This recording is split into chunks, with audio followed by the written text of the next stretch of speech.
Good morning class. Today's topic is सब system.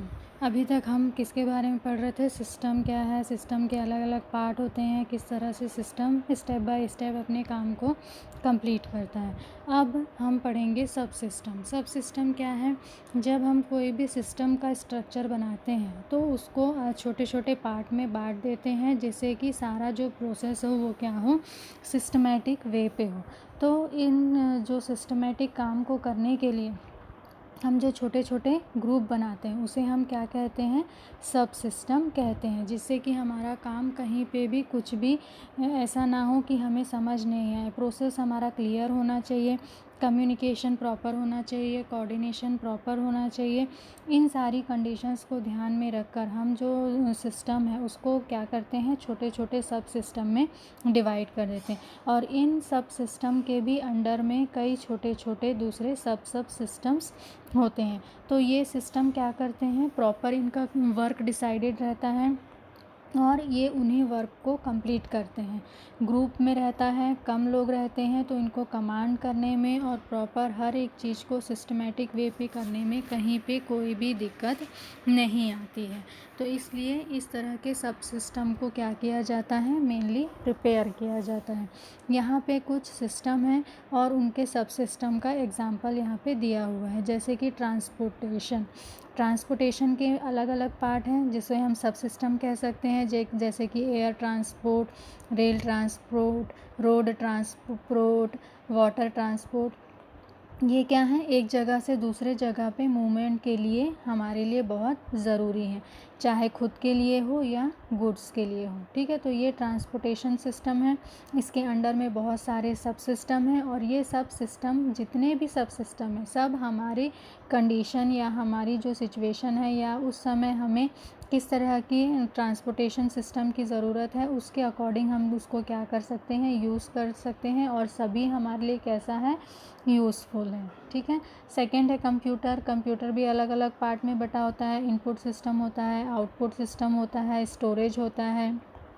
ठीक है, तो इसके थ्रू हम क्या करते हैं, जो डेटा है उसको किस में चेंज करते हैं, इन्फॉर्मेशन में चेंज करते हैं। बिजनेस में भी हम जानते हैं क्या होता है, प्रॉपर प्रोडक्ट रहता है, रॉ मटेरियल रिसोर्सेज सर्च करते हैं, फिर प्रोडक्शन होता है, फिर उसकी मार्केटिंग होती है, फाइनेंस होता है, प्रॉफिट होता है। अलग अलग डिपार्टमेंट में हम उसको भी क्या करते हैं, बांट के रखते हैं।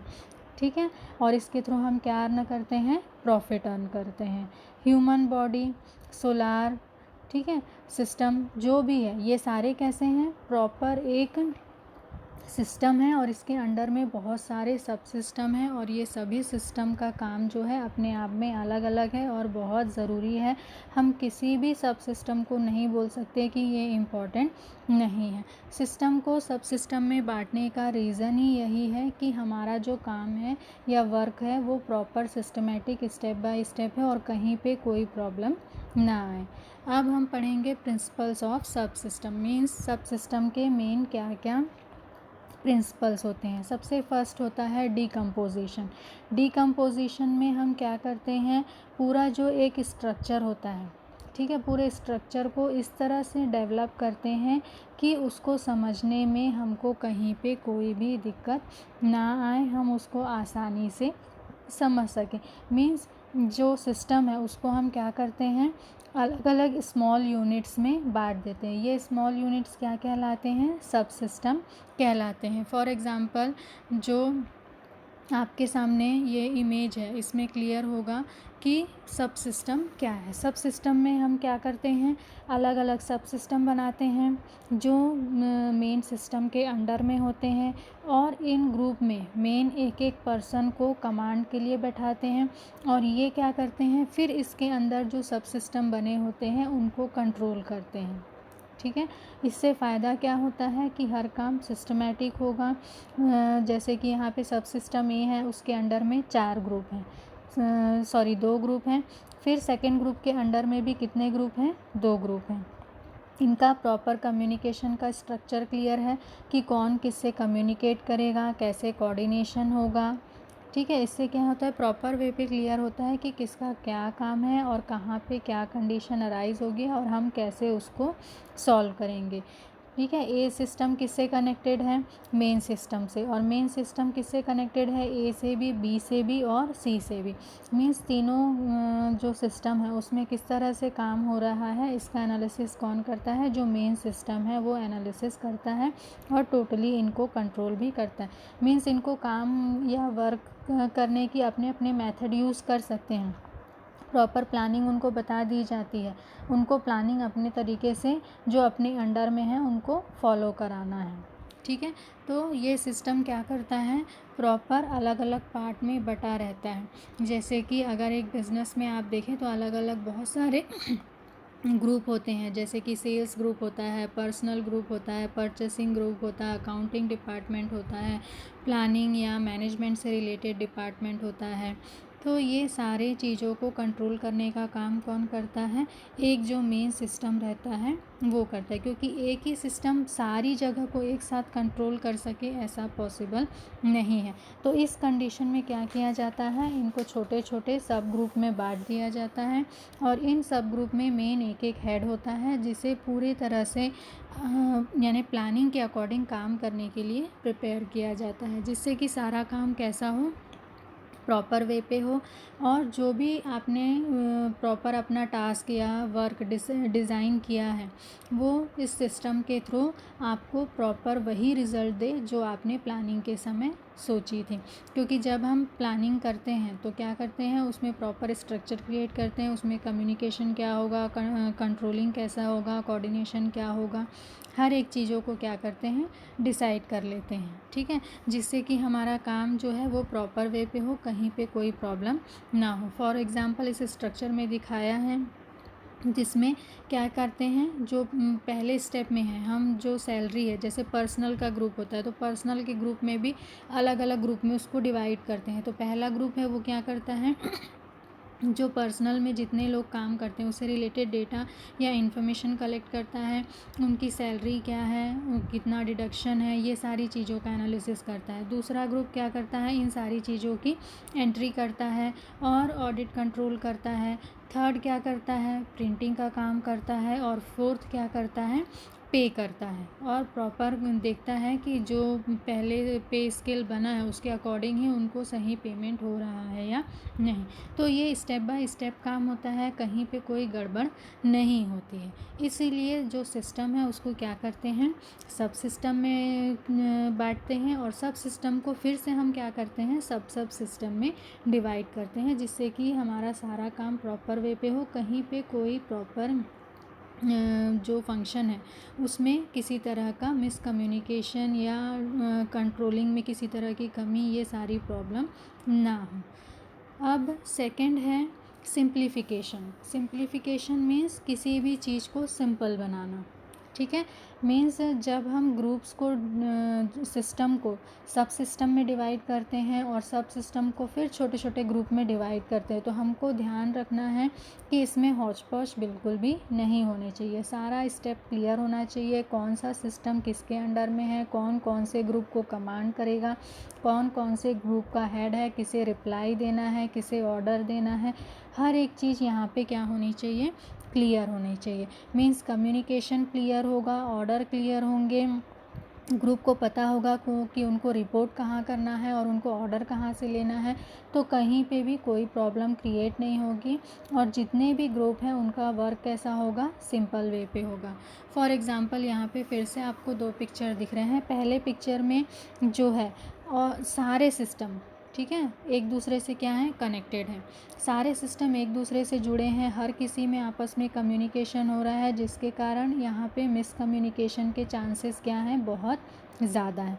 अब सेकंड पिक्चर में आप देखोगे उसी को क्या किया है, ए ग्रुप को अलग डिवाइड कर दिया है, बी ग्रुप को अलग डिवाइड कर दिया। इनमें आपस में कम्युनिकेशन का सिस्टम क्लियर है और ए बी से किस तरह से कम्युनिकेट करेगा उसका भी प्रॉपर सिस्टम क्या कर दिया गया है, क्रिएट कर दिया गया है। इससे फ़ायदा क्या होता है कि कहीं पे भी कोई प्रॉब्लम नहीं होती है, सब सिस्टम जितने भी रहते हैं उसमें प्रॉपर वे पे काम होता है। इसमें अलग अलग का कंडीशन होती है, जैसे कि एक कंडीशन होती है डीकपलिंग की। डीकपलिंग में हम क्या करते हैं, प्रॉपर जो सब सिस्टम है उनको एक दूसरे से बिल्कुल इस तरह से अटैच करते हैं कि उनमें किसी भी तरह का मिसकम्युनिकेशन ना हो, किसी भी तरह का कोऑर्डिनेशन में कमी ना हो और कंट्रोलिंग भी प्रॉपर वे पे हो। फॉर एग्जांपल जैसे कि रॉ मटेरियल कहाँ पे ज़रूरत पड़ती है? प्रोसेसिंग डिपार्टमेंट के लिए। रॉ मटेरियल मीन्स जहाँ पे स्टॉक रखते हैं, ठीक है, स्टोर जिसे कहते हैं या गोडाउन जिसे कहते हैं, वहाँ पे आपका सारा सामान रहेगा और वहाँ से वो सामान निकल के कहाँ पे आएगा? जहाँ पे प्रोसेसिंग होता है वहाँ पे।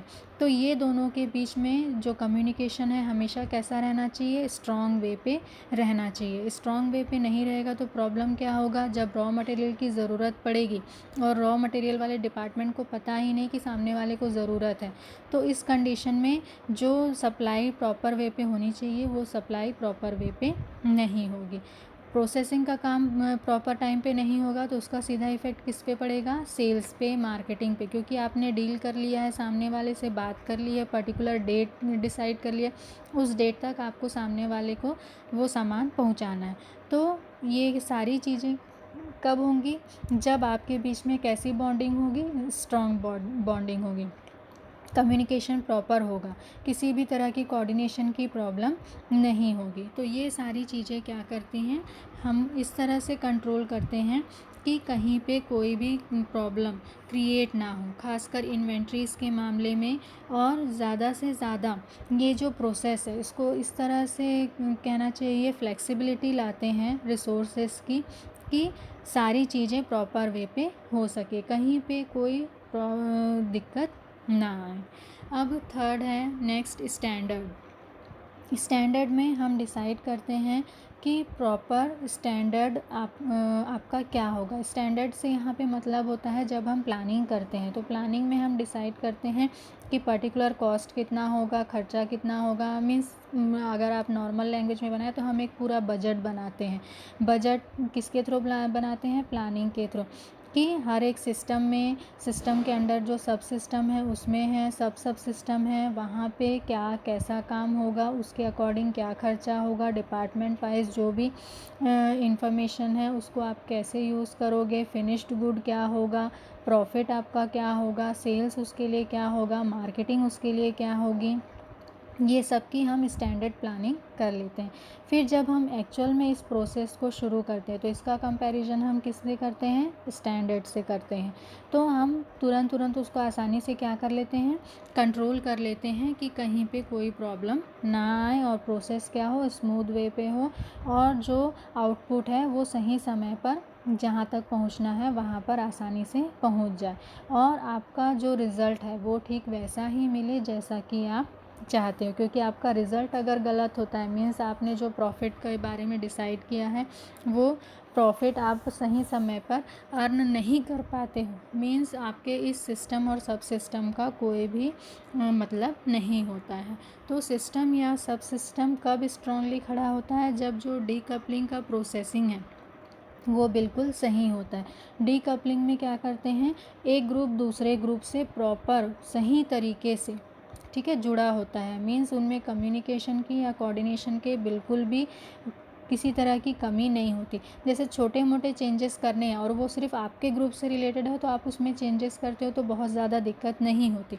लेकिन आप इस तरह की चेंजेस करते हो जिसका सीधा इफ़ेक्ट किस पे पड़ता है? दूसरी डिपार्टमेंट में पड़ता है। तो उस कंडीशन में आप क्या कर सकते हो? प्रॉपर वे पे उस चीज़ को फॉलो नहीं कर सकते। वहाँ पे आपको दिक्कत ये आती है कि आप क्या कर रहे हो?